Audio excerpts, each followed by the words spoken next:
হিংস্ৰ চাইনাইড মোহন 20 মহিলাক হত্যা কৰিছিল মোহন কুমাৰে এজন শিক্ষকৰ হিংস্ৰতাৰ এক জঘন্য কাহিনী কৰ্ণাটকৰ এইজন শিক্ষকৰ নিশংসতাই অতিক্ৰম কৰিছিল সকলো সীমা মোহন কুমাৰ নামৰ এই শিক্ষকজনৰ নিশংসতাৰ বলি হৈছিল এই 20 মহিলা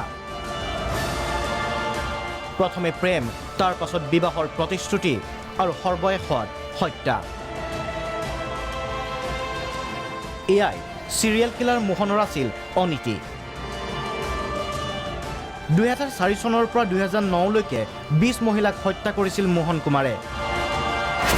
মোহন কুমাৰৰ অকপট স্বীকাৰোক্তি বিয়াৰ প্ৰতিশ্ৰুতি দি অলংকাৰ কাঢ়ি প্ৰেমিকাক হত্যা কৰাৰ কথা স্বীকাৰ কৰিছে মোহন কুমাৰে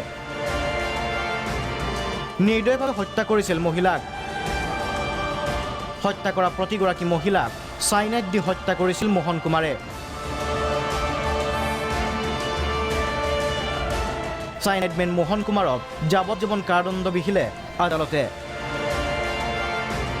নেশ্যনেল ডেস্ক প্ৰাগ নিউজ